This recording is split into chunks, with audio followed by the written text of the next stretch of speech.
during this crazy time that we're in right now in our world. I'm so grateful for all of you who are here, and I'm so grateful for all of you who've joined us online. Thanks for being here. I hope you're having a great experience at home. We're having a great experience in this room. That last song was great, wasn't it? And the band's going to come back when I'm done and close out our time today. And so, if we haven't met, my name's Terry Smith. I'm the lead pastor here at the Life Christian Church. Hope to have the opportunity to meet you soon. Today is Vision Sunday at the Life Christian Church, which means that I'm going to take maybe just a little bit longer than usual to talk to you about our vision here at TLCC, and to remind all of us who have been around for a while of why we do what we do, and to inform and hopefully inspire so many of you who are new to us since the last time I did a talk like this, which would have been about 18 months ago. So a lot of folks are new to us during that last 18 months. You know, during COVID, we're growing. I don't even know if I can possibly understand that, but we've grown for years and years, but I don't know that I expected it here. So during this time, but anyway, most of you will remember the story about the Greek philosopher Archimedes, who made an earth-shattering discovery when he sat down in his bathtub and realized that volume could be measured by water displacement. You don't have to think very much about that. I don't even understand it, but that's his discovery. Archimedes was so excited by this revolutionary scientific revelation that he supposedly and famously went running wet and naked through the streets shouting, "Eureka!" So my life in ministry and my leadership of this church over the past 29 years can in one sense be distilled into a handful of Eureka moments. Not the running naked through the streets part, of course, but moments when a God-inspired revelation about the future came into my mind and spirit, and I knew, if you please, what the next season of my life in ministry should look like. As a pastor, it might be more appropriate to talk about an epiphany rather than a eureka. But for the purpose of today's talk, I like the idea of having a revelation, a God-inspired vision so compelling and so consequential that I feel like running through the streets shouting, "Look what God wants to do through us." My own version of Eureka. I'm reminded of the words of the Old Testament prophet Habakkuk, who received a vision of a preferred future from God. He was asking God questions, and God replied, "Write down the revelation and make it plain on tablets so that a herald may run with it." In other words, God said, "I'm going to give you a vision of the future. I want you to write it on tablets large enough so that someone can run through the streets and everybody can read it." I like the way the Message has it. God answered, "Write this. Write what you see. Write it out in big block letters so that it can be read on the run. This vision message is a witness pointing to what's coming." Now, it's important to say that when I've had a vision of our future as a church, that vision, and this is very important, is always tested and refined and made better by the people that God has placed over me and the people that God has placed around me. Our board and elders, our staff team, and all the other leaders of this congregation. Therefore, these Eureka moments become our Eureka moments. And this is when the power of shared vision becomes something awesome and powerful and actualized. So today, I want to remind you, or maybe tell some of you for the first time, about two TLCC defining Eurekas. And within that, I want to introduce a couple of major new vision initiatives for this coming season. And I want to talk about 2 ways that we can respond to these 2 Eurekas. So I'm going to be kind of all over the map today, but in order for you to kind of organize the variety of things I'll say, and I'm going to give other lists of 3 of this and 2 of that, so on and so forth. You can think about the way the talk is structured, that I'm going to talk about 2 Eurekas and lots of stuff in that, and then 2 responses to that today. All right? Everybody okay? All right. Well, now you're being nice. It's almost overwhelming. All right. Eureka 1, ever widening circles. You hear that a lot around here. I actually heard this week about a relatively new staff team member who asked, what do we mean when we say ever widening circles? It occurred to me that we probably need to explain more about this. And every once in a while we will. See, we believe that we have a mandate to spread God's love in ever-widening circles. A number of years ago, we were seized with the simple yet profound revelation that we should not only focus on what we do here, but that we should focus just as much, if not more, on what we do from here. When we got this idea that may sound simple, but the fact is, this is not what most churches are doing. When we got this thing in us, we were in the process now a number of years ago of raising the funds for this project in which we now sit and designing the building and trying to get it built. And one of the questions that we had, frankly, is how can we justify this kind of investment in bricks and mortar when we know that the gospel is about so much more than bricks and mortar? And we thought about that a lot, and we became convinced that our motivation for moving in was that we should move out.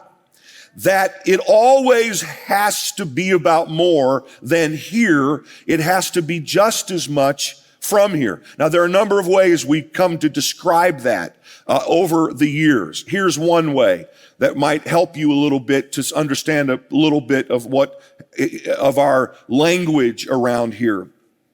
When we were designing this building, I got a call from the town engineer, and he wanted me to choose an address for this building, for this property. And he gave me a list of maybe 15 numbers that were possible from whatever the address is over there to whatever the address is over there. Yeah. And one of the numbers was 747. And we've been doing a lot of thinking about this whole move in so we could move out. And when I saw 747, all of a sudden it occurred to me that really what we're building here is an airport. And I said, I didn't even give it much thought, and I didn't think I needed to get a bunch of people to think about it. I said, we'll take 747. And we started, obviously we did that because at that time that was the biggest plane flying in the sky. And people kind of related to that. And we started talking here about how that we were building an airport at 747.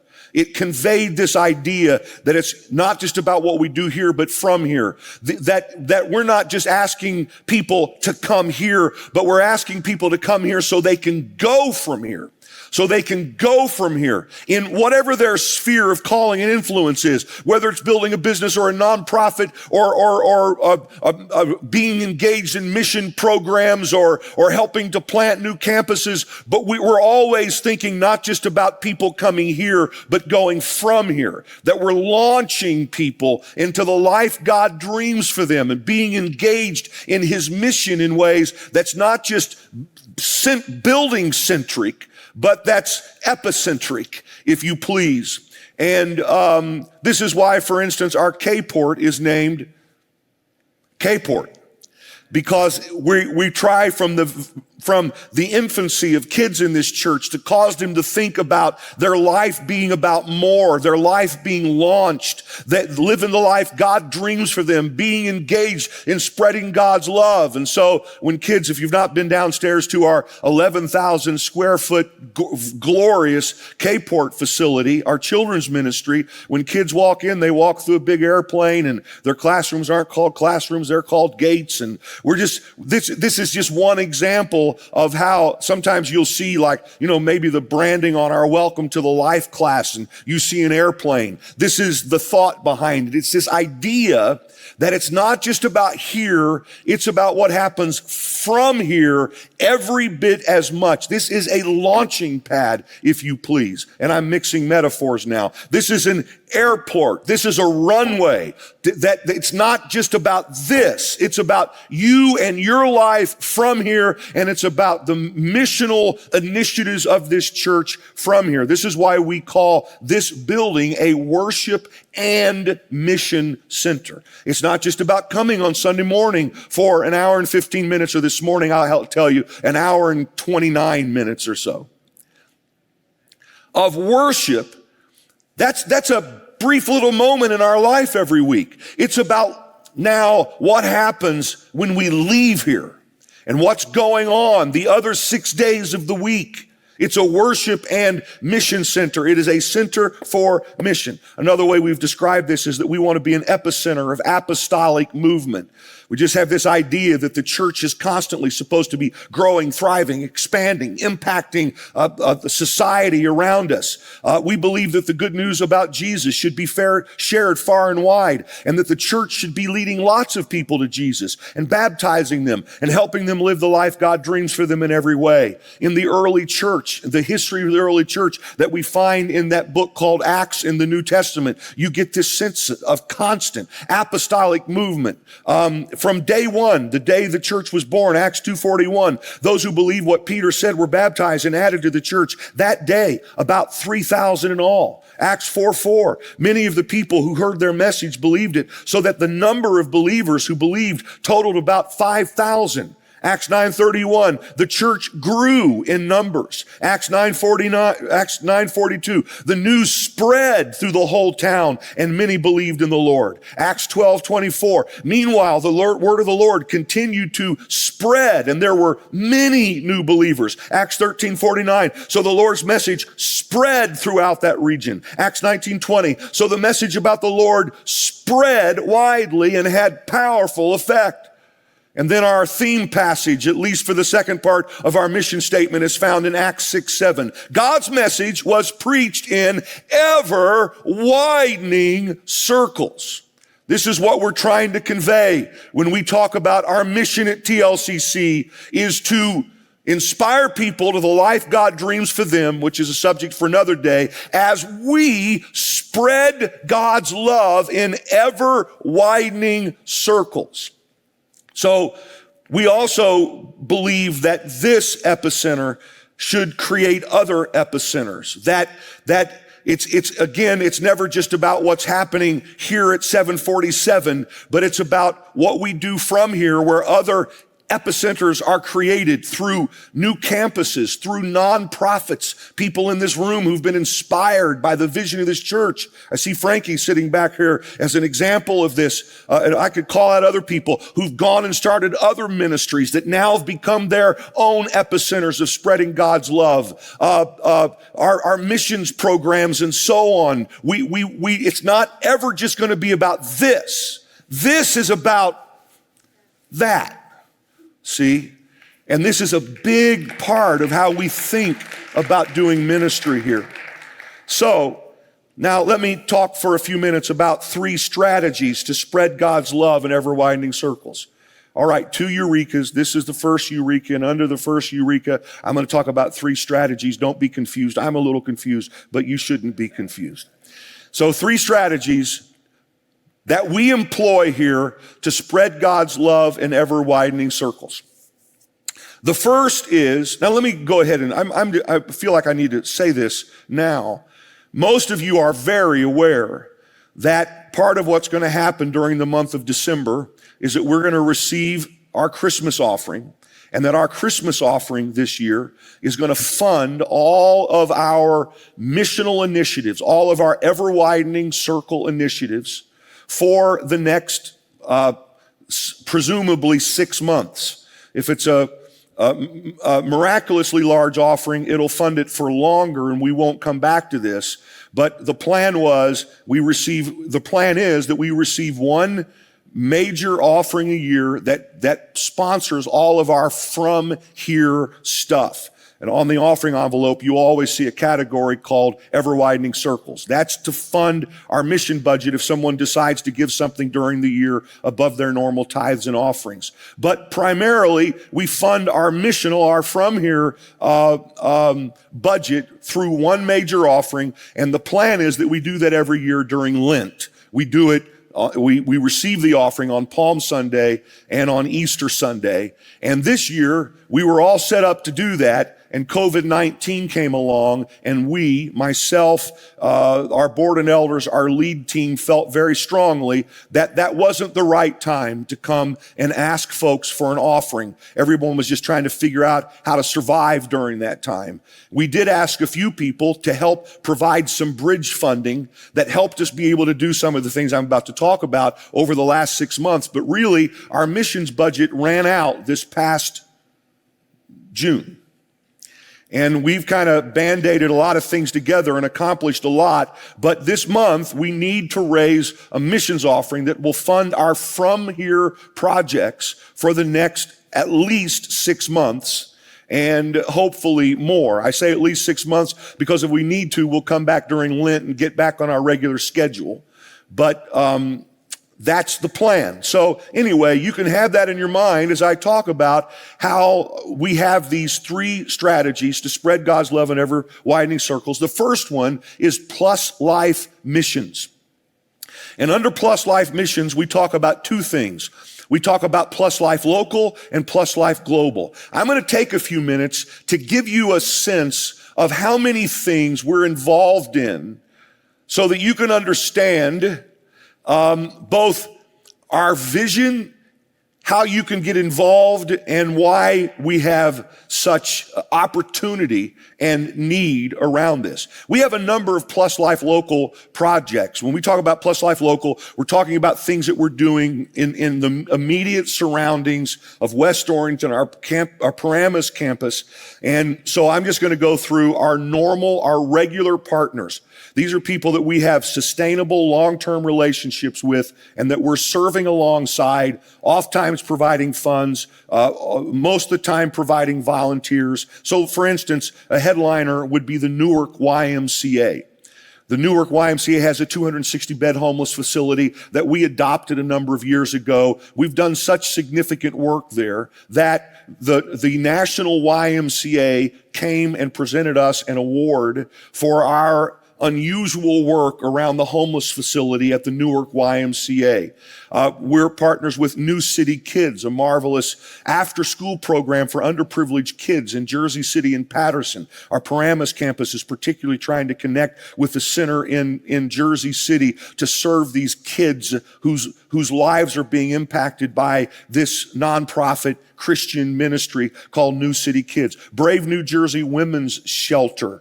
Among other things, I know that we have a number of women in our church who hosted a day-long spa retreat for the women at the Brave New Jersey Women's Shelter. Just one of many things that could be mentioned. The YWCA of Union County Domestic Violence Shelter. Renew Life Center, a pregnancy and new motherhood assistance, and an organization that works with people to rise out of poverty. The Valentine House, a perfect example of what we mean when we say that we don't just want to be an epicenter here, but we want to create other epicenters. Charles Valentine came to faith in Jesus and was baptized here at the Life Christian Church. He had been a very successful businessman who had lost everything through a drug and alcohol addiction. He estimates that he snorted $1 million worth of cocaine alone. And he ends up coming to TLCC. Now we're going back 20 years ago probably. At that time, we were having 3 services a weekend, and Charles would come to every service and sit there on the front row right in front of me. I had to make up new jokes every service. I hate it when people come back the next time. But anyway, and Charles ends up having this miraculous recovery and began to use his leadership skills and his business acumen to build our recovery ministry here at the Life Christian Church. Over the course of 15 years or so, we had thousands of people go through our recovery ministry here at TLCC. It became a model for the state itself as to how to do recovery, and we were doing it around the 12 steps for Christians and lots of other things. And then Charles retired, left our team, but at some point before that, he came to me with a dream called Valentine Homes, where they would have homes, beautiful homes, where recovering addicts would live together, support one another in their recovery, and so on. And since then, Valentine Homes, they have several homes in this area. I believe they have one now in Florida. That's an example of something that's not happening here, but it's something that got launched from here. And there are lots of beautiful examples of that. Well, we partner with the Valentine Homes. I'm going to keep reading. Youth Consultation Services, Kilbarchan Home for Teens in Patterson. Center for Food Action in Bergen County, which provides food for children on free or reduced lunch programs. Community Food Bank of New Jersey. Christine's Soup Kitchen here in West Orange, which we've been a part of for many, many years. Christine's Soup Kitchen is housed at Holy Trinity Church down on Main Street here in West Orange. That's the building that we were in when I became pastor of this church 29 years ago. There's a soup kitchen there that serves many, many hungry families. And TLCC has been a big part of that for many, many years, led by the wonderful Eleanor Wills. And I was just told this week that typically we host a Christmas, I guess it would be a lunch on a Saturday for needy families in this area. And typically there are some 60 families that we'll serve. This year, because of COVID, they're expecting 160 families. And I heard Kevin, our business and finance director, who's sitting back there hoping I do a good job with this, say, Pastor, we're going to have to really make a much greater investment in that this year because there are a lot more people who are in need. I'm going to keep reading. Planet Forward, cleaning urban areas, planting community gardens, etc. Habitat for Humanity, Essex and Passaic County. We send teams to help build homes for people in need. Canterbury Seniors Village.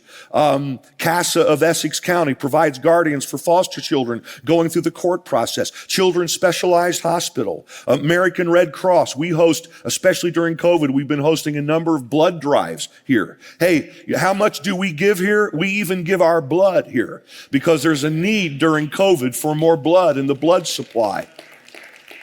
The Holy Trinity Food Pantry, the food pantry that serves this area. It's housed down on Main Street for many, many years. The Life Christian Church has been the largest donor to the Holy Trinity Food Pantry. So these are our normal partners. These are things that are funded from our mission budget all year long. That's only plus Life Local. Then, of course, we got hit with COVID-19 earlier this year. And as most of you know, because we have talked about this lately, we've been blessed as a church to be able to leverage, at this point, about $500,000 of food and relief supplies to people in need during COVID-19, by God's grace. So in addition to our regular partners now, we have partners like Tony's Kitchen Food Pantry in Montclair and the City of Passaic Food Pantry. Go on the Mayor of Passaic's Facebook page and listen to him celebrate how we've helped the Passaic Food Pantry, the Teaneck Board of Education Food Pantry, the Helping Hands Food Pantry in Teaneck, Essex County Food Distributions. One of the most beautiful experiences I've had in recent memory, really, I was moved to tears when this summer during COVID, I had to come to the church in the morning to make a video, I believe, and I was running late and probably driving too fast up Northfield Avenue, and all of a sudden there's a traffic jam that went from, I learned later, from here all the way down to the McDonald's, which is about probably a mile from here, bumper to bumper traffic. I was frustrated. I was impatient. I was frankly a little angry, just to be honest, about my sin. And I'm trying to figure out how to get around all this crazy traffic. And all of a sudden it hits me that that was the morning that we were hosting, along with the Essex County Food Distribution Center, a feeding for hungry families in Essex County.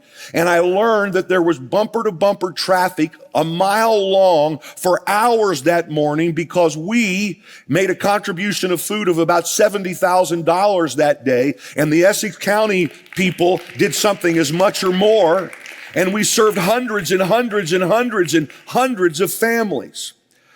We have a great partnership with Convoy of Hope, which they've provided a lot of food for us during this time to distribute. Also with a great organization called Feed the Children, which we've leveraged money to purchase a truck full of food and to serve people as well. The Jewish Vocational Service received a large grant to serve people who were hungry but didn't have the infrastructure or volunteer system to be able to do it. So the Jewish vocational system, called the Life Christian Church, and said, can we partner together to serve hungry people? And we became the means through which the Jewish Vocational Service used this grant to serve people in their constituency who were hungry during COVID. The West Orange Board of Education Food Pantry. Go on the Superintendent of Schools Facebook page here in West Orange and hear him show video of boxes and boxes and rooms of food that we were able to provide to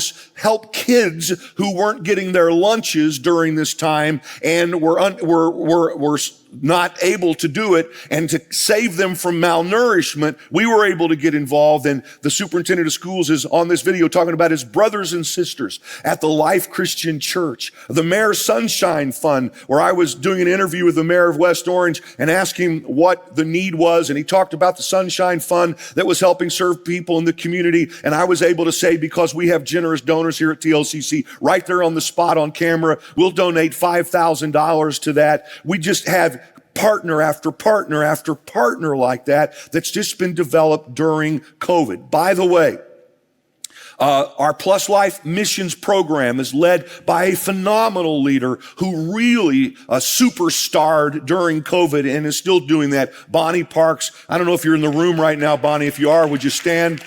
If not, you're watching online. We're so grateful for you. You're doing a fantastic job. Or just think about the effort that just took place a couple of weeks ago, our annual Thanksgiving basket food drive. Doesn't really sound like that much of a deal. We spent 5 minutes maybe talking about this on stage, but because of the generosity of the people of the Life Christian Church, our team, led by Selena Brown, who I know is in the building today. Are you in the room, Selena?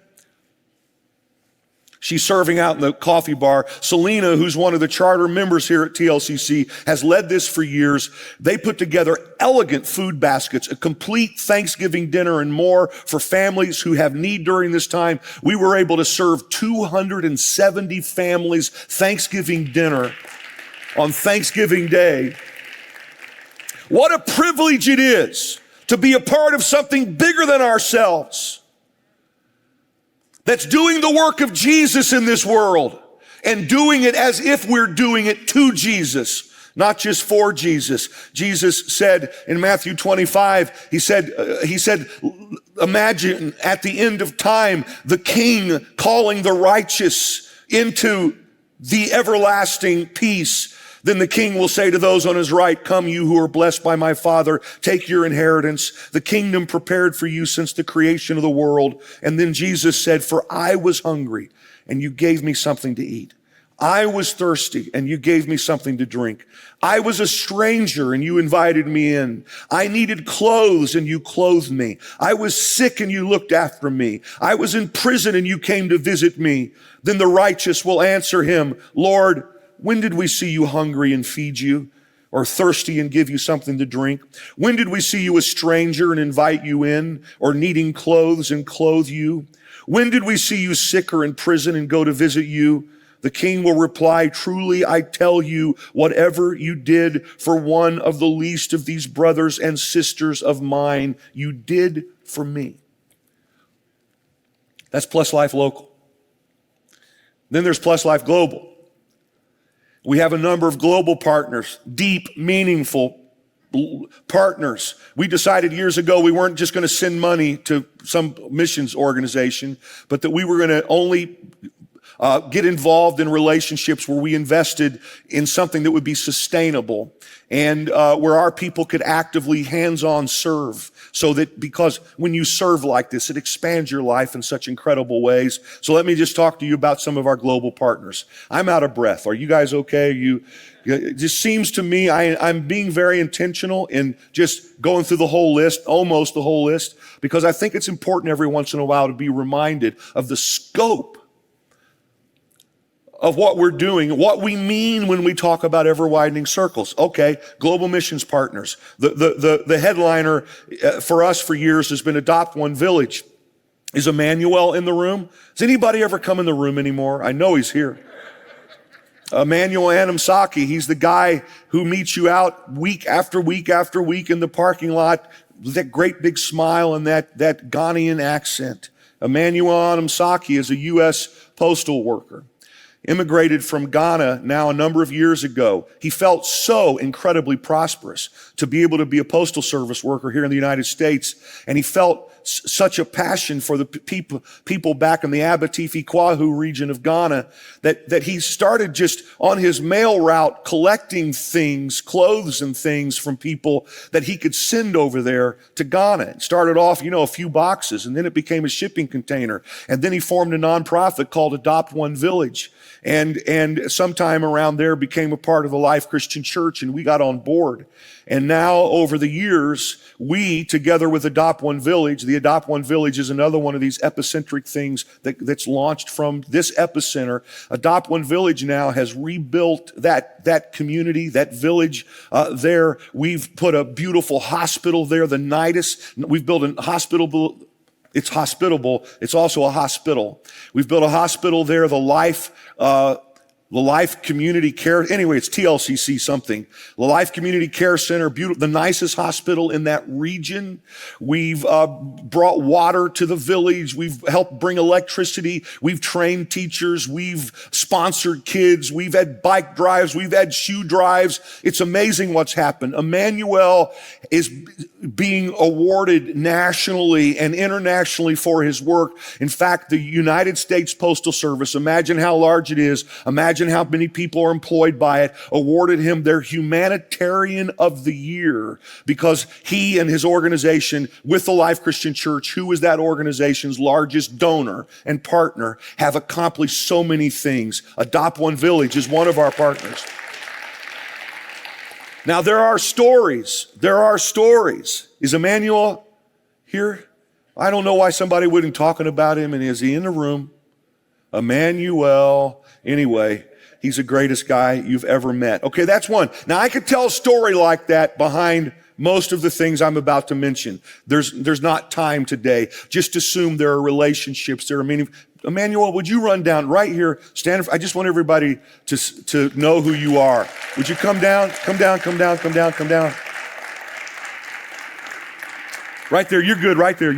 Just come over here to the stage far away. Take off your mask if you would, so everybody can see how beautiful you are. Okay? All right. I love you, Emmanuel. All right. One of the most effective leaders I've ever seen, and as you've seen, he has a servant's heart. Unless he's in Africa, you never pull up in our parking lot where Emmanuel's not out there telling you what to do with a great big smile on his face. All right. Adopt One Village. We have a child development center in El Salvador with our partner Compassion International, where we've sponsored lots of kids, have a partner church, provide after-school programs, serve the kids food. We have teams go there regularly. Sharon and I sponsor a couple of those kids. I was there last summer, got to preach in the church there. Amazing thing going on in El Salvador.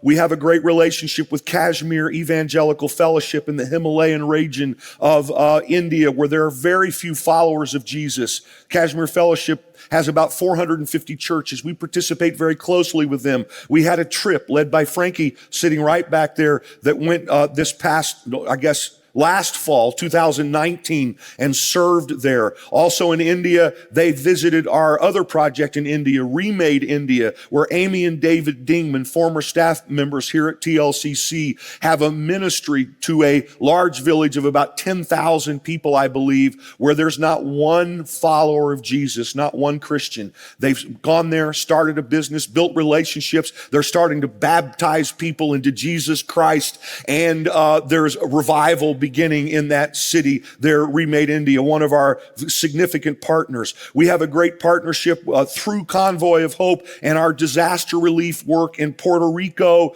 with a pastor there. We send trips to Puerto Rico. We rebuild homes. We're helping now to invest in rebuilding the church there that's led by a pastor named Pastor Elvis. It's a great name, if nothing else. We have a great partnership with Convoy of Hope. They're our disaster relief partner. Anytime there's a disaster any place in the world, we have the opportunity to be on the front lines because we make an investment in them financially and relationally constantly. And that's been a huge part of why we were able to do what we were able to do around COVID. We have a partnership with Touch the World, through whom we send youth missions trips every year.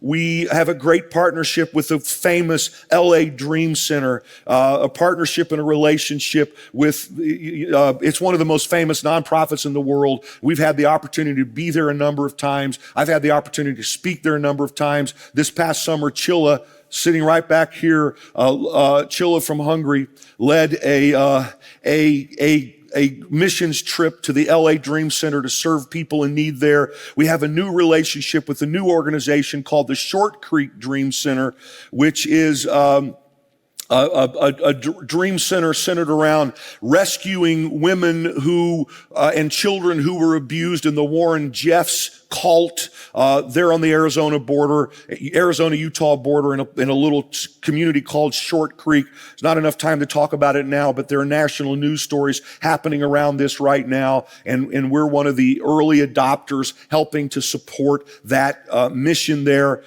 Then we have a great relationship with an organization called movement.org, which sponsors movement days in major global cities. They are doing amazing work. They pull together a diversity of pastors from a diversity of denominations for the purpose of creating unity and gospel movement in their cities. And what they're doing is amazing.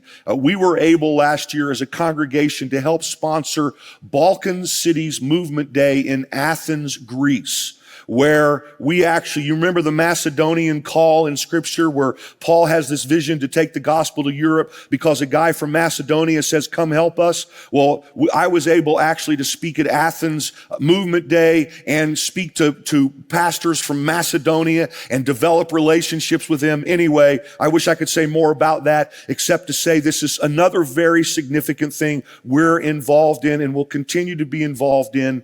And I'm going to leave it there for now. I think you get a sense that when we talk about Plus Life missions, we're talking about a lot of things. We're talking about serving a lot of people. We don't like to go small here. It's a big vision. And the other part of it is we're just getting started. If you're new around here, I want you to imagine being able to get involved in some meaningful way in what it means to do the work of Jesus in this region or different places in the world. Come join what we're doing. All right, so how do we spread God's love in ever-widening circles? 3 strategies. First of all, Plus Life missions. I'll be quick with the next 2. The second is what we call church multiplication. This is where we have a vision to launch 4 campuses in addition to this campus in this region by 2025. You hear more about that in a little while. We now a couple of years ago launched our first campus in Paramus. We were really getting some traction and momentum around that, especially earlier this year when COVID-19 hit. Our location in Paramus is the AMC Theater where we rent 4 theaters. And obviously, we've pressed pause there because the idea of reopening another physical location location, especially in a theater right now, is not something that we feel that we should be doing. And so we're hoping to relaunch the Paramus campus spring, although that seems doubtful because of the realities I just addressed, or fall. And we're also open and praying to the possibility of repositioning the Paramus campus in another location where we might be able to serve more people sooner. It's just, we have the equipment, the portable church, the staff. We could be having church basically any place in this region next Sunday if there was some opportunity that happened. Just know that we're thinking and praying about what that will continue to look like. And we're going to announce the launch of our third campus here in just a few seconds. The third way that we're spreading God's love in ever-widening circles is through serving other local churches and leaders. An example of this, I won't take much time with this, would be the hospitable leader experience that we hosted last fall, I guess. Last spring. We hosted last summer. I don't know. I've lost track of time. Last summer 2019, we hosted the Hospitable Leader Experience, where leaders from all over this region and around the country came to experience an immersion in the 5 welcomes of hospitable leadership and an immersion in the TLCC culture. A big thing is, how do you grow a church that looks like this? And we plan to do this again in 2020, but alas, COVID hit us. By God's grace, we'll do our second Hospitable Leader Experience in the fall of 2021. One example of how we're trying to serve other churches and leaders. Now, the second Eureka. Does it sound like I'm talking fast? The second Eureka, or Eureka 2, is Vision 2025. Remember, the first Eureka is ever-widening circles. These are big ideas under which a lot of things are happening. The second Eureka I'll talk to you about today is Vision 2025. Vision 2025 flows out of the larger ever-widening circles concept, but is more specific. Vision 2025, as we say it, is TLCC times 5 equals 10K by 2025. And what that means is, we launched this vision in 2018. And in 2018, we said that by 2025, we want to have an audience at least 5 times the audience we had in 2018 when we launched this vision, which would mean more than 10,000 people. And we want to have 5 TLCC campuses serving constituencies that need a church like ours. So TLCC times 5 times as many people, TLCC times 5 campuses equals an audience of 10,000 people by 2005. We get this concept of audience from the work of Jonathan Edwards, the great philosopher, pastor, theologian, who said the reason that God created the world is he wanted to create a bigger audience for himself. And so we say at TLCC, we want to create a bigger audience for God. All right. Now, under Vision 2025, we're announcing today 2 major new Vision 2025 initiatives. These are new major initiatives that we're hoping to launch by God's grace next year. And I want you to hear some different voices around this, and then I'll come up and finish it. Check out this video. A couple of years ago, Pastor Terry unveiled Vision 2025. We aspire to have 5 campuses and an audience of 10,000 people that we're sharing the gospel with by 2025. Now, this is an audacious vision, but we've been working towards it, and we're going to take a big step next year by opening our next campus, an online campus. Because of our experience in quarantine, TLCC was forced online in new ways, and we saw incredible results of people coming to Jesus who we may never have reached if we stayed within our 4 walls. I found TLCC through my amazing girlfriend, Kaylee. She had just settled in New Jersey. I had the privilege of meeting Pastor Christian, and we struck up a relationship. And I asked Christian to kind of mentor me and keep me accountable. That's when the journey really began. I remember it vividly. Sunday, the 7th of April was baptism, and it was just coming full circle where he was going to be able to baptize me, and Charlie Chase was in there as well, and I'd met him a few times as well. So to me, I couldn't have been in a safer pair of hands for that as well. the experience itself, when I came out, I just felt like hugging everybody. I just wanted to grab people, thank them, just show gratitude for what had just taken place. And it just, unbeknownst to me, there was the transformation taking place right there and then, in that very moment. It's just because of my situation traveling back and forth, I didn't have the means to physically be there every Sunday or every other Sunday to attend a church service in the country. So I had to rely on not only mixing up the physical experience, but adopting that for online community as well. It made no difference. It could have been 10 o'clock at night for me. I want to be part of TLCC. It doesn't matter if I'm 55,000 miles away.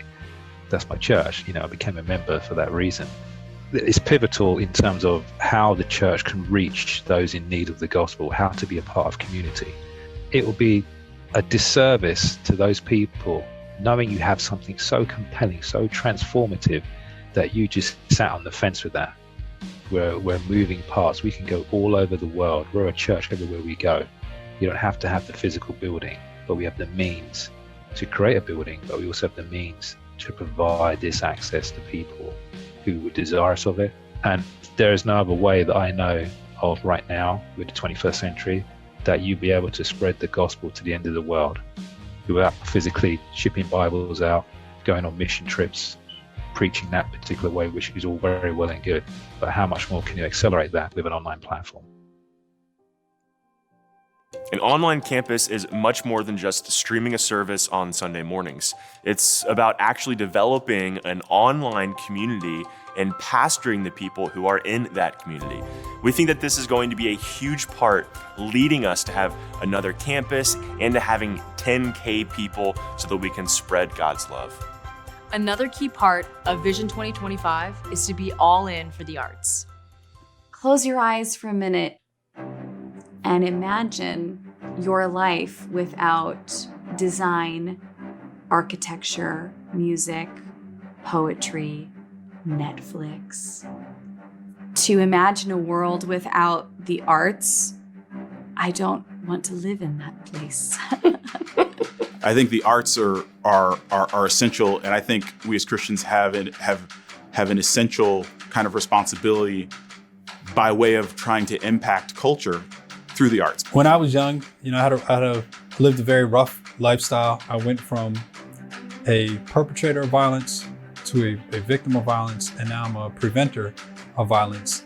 And that's all through the power of art, which is absolutely supported, driven, and guided by my faith. And I think that's why, as humans, we have such a connection to it, because art connects us to our Creator. I feel like that is art's highest and truest purpose. TLCC has a huge heart for the arts, but we want to take it to the next level, and there are 3 major ways that we're thinking of doing this. First of all, our Christmas show has always been a major way we've promoted the arts, and we want to continue to ramp this up in big new ways. We also want to add new arts experiences throughout the year, like concerts, plays produced by TLCC, art exhibits, great musical artists, and more. One of the most exciting parts of our whole vision for the arts, though, is by starting our very own TLCC School for the Arts. Imagine coming through TLCC on a weeknight and the building is transformed into different classrooms where students are receiving world-class instruction from professional artists in film, photography, graphic design, fine arts, vocals, dance, instruments, whatever. We believe we can become an epicenter for the arts in the region that people can come to for training. But this also has the capacity to serve the mission of TLCC as we develop new campus leaders, campus worship team members, new creative staff members, and more. We'll serve our community and help to spread the mission of TLCC as we continue to create more beauty through the arts and share Christ with people.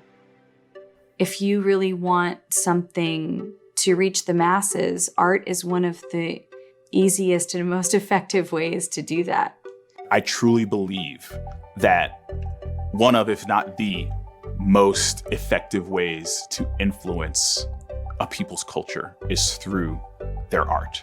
The church has a role in influencing society in a positive way. We need to be better stewards of the content that we're creating. The story that we have to tell is, pardon the cliche, the greatest story ever told. Making a huge investment in the arts with all those things in mind seems, almost like an obvious choice. And I feel like by expanding into the arts, it's another ever widening circle of TLCC.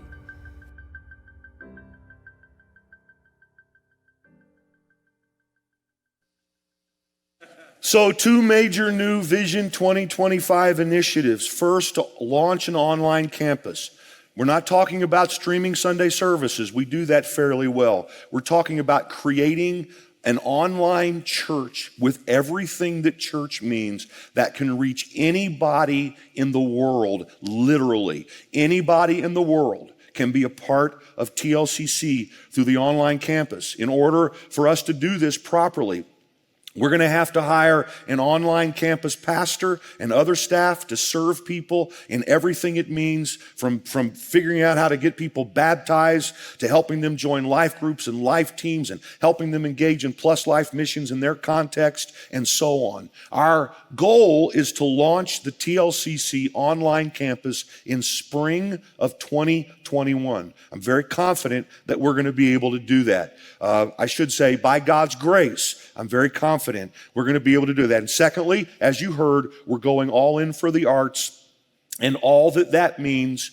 This, for instance, our School for the Arts is going to be a place for the community to come, where we're going to offer best of class teaching. We have the people here in our congregation who would love to be engaged in that and are best of class at what they do in the world of arts. And it also, our School for the Arts is going to become a feeder program for the new campuses that we launch, where we're raising up new worship leaders and new creative people and new film editors and so on and so forth. You'll hear more about this in the future, but our goal is to launch the TLCC School for the Arts by fall of 2021. And in order to do that, we need to hire an executive producer to lead our ongoing arts programs and to get us positioned to launch this school. And our present creative team, they're tapped out doing what they already do. We need to bring someone on who can lead this part of our missional vision. Now, let me close this thing up. I want to prepare you. The band's getting ready to come back out. We're going to do a song together and so on. But let me close with 2 responses. So the 2 Eurekas are Ever Widening Circles and Vision 2025. I know there's a lot of other stuff in that, but those are the 2 big ideas. I want to now mention 2 responses to these 2 Eurekas. The first one is simple but essential. It's faith. The kinds of things that we feel called to do here cannot happen through human power. In order for us to do God's work, we have to be empowered by the Holy Spirit. And we need God to show up and do the things only God can do. And so what that necessitates is it necessitates faith in Him and acting on that faith in Him by praying and inviting Him to come and to do His work in us and through us. One of the ways that we've talked about this in the past is that we're introducing a BMAG when we talk about these things, a big, miraculous, audacious goal. Jim Collins, the business expert, talks about BHAGs, big, hairy, audacious goals. These aren't hairy goals. These are miraculous goals. These are bigger than hairy goals. You understand what I'm saying? We need to believe that Jesus will help us. And the second response is generosity. In order for us to do the things that I've just talked about, we need the people of the Life Christian Church to do what you've always done, and that is to consider the vision, our shared vision, and to pray about what you might be led to do in terms of giving. I think it's important to say that our regular tithes and offerings fund our operations budget or everything we do here. Our regular tithes and offerings allow us to have a staff of about 30 people and allow us to make the mortgage payments, the utility payments, and have children's ministry and have youth ministry and all of that. Then we have a missions budget where people give an offering once a year above their regular tithe and offerings, which would be an offering that would symbolize generosity, even sacrifice. And from this, we fund everything happening from here. All these missional things you've heard me talk about, Plus Life Local, Plus Life Global, campus multiplication, serving other churches and leaders, our new school for the arts, the online campus. All of this can't be funded from our regular tithes and offerings. Our regular tithes and offerings are already dedicated to what we're already doing. This is money to expand, to do things that are missional. And so we have a missions offering. Again, as I said a little earlier, typically we would have this in Lent. We've moved it forward to Christmas. Typically at Christmas, we have a kind of simple manger offering. Last year, that offering was about $50,000. This year, in order for us to fund what we're talking about through mid-year next year, we need an offering above our tithes and offerings during December, before the end of the year, of $250,000. And what that's going to necessitate is people really asking God, what should I do? And then doing what you feel led to do. It's really that simple.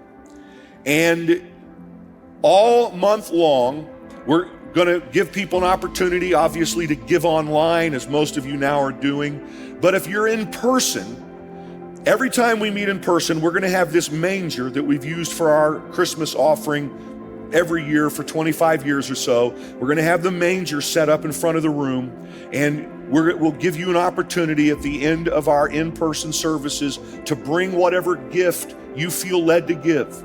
Whatever gift that you pledge to give today, or say you'll pray about giving today, to bring it and put it in the manger, or to give it online. This will be all of our 11 Christmas shows and every time that we meet together on a Sunday.